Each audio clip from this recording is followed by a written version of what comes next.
জুলাই জাতীয় সনদ বাস্তবায়ন নিয়ে মতভেদ দূর করতে দলগুলোকে নিজেদের মধ্যে আলোচনার সময় বেঁধে দিয়েছিল সরকার, যেখানে গণভোট ও পিআর সহ বেশ কিছু বিষয়ে দ্রুত ঐক্যবদ্ধ সিদ্ধান্ত দেওয়ার আহ্বান জানানো হয়। তবে কোনো ঐক্যমত না হয় সরকার নিজেই সিদ্ধান্ত জানিয়ে দিল, আগামী জাতীয় সংসদ নির্বাচনের দিনই গণভোটের আয়োজন করা হবে।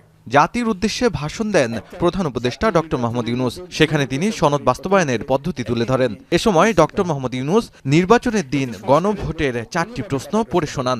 এদিকে এ ভাষণে অন্তর্বর্তী সরকারের সিদ্ধান্তে অসন্তুষ্টি জানিয়েছে বিএনপি ও জামায়াত। বিএনপি নির্বাচনের দিন গণভোটকে স্বাগত জানালেও সই করা সনদের বাইরে নতুন কিছু আসলে সেগুলোর সাথে একমত নয় বলেও জানিয়েছেন দলটির স্থায়ী কমিটির সদস্য সালাউদ্দিন আহমেদ। তাৎক্ষণিক প্রতিক্রিয়ায় তিনি বলেন, প্রধান উপদেষ্টার ভাষণের মাধ্যমে স্বাক্ষরিত জুলাই সনদ লঙ্ঘন করা হয়েছে।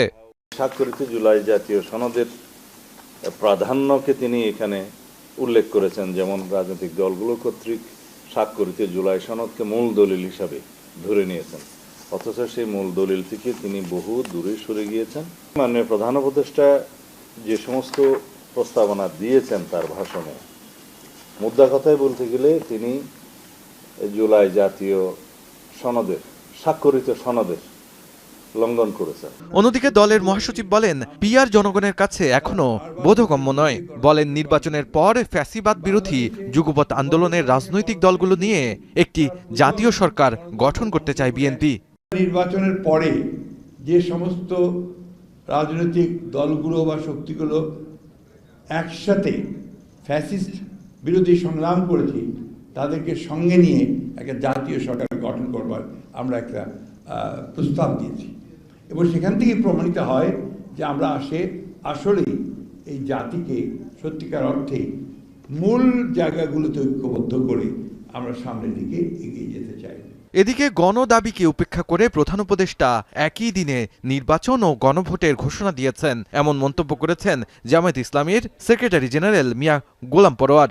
দলটির কেন্দ্রীয় কার্যালয়ে তাৎক্ষণিক প্রতিক্রিয়ায় তিনি বলেন, গণভোট সহ 5 দাবিতে 8 দলের যে পূর্ব ঘোষিত কর্মসূচি তা বহাল থাকবে।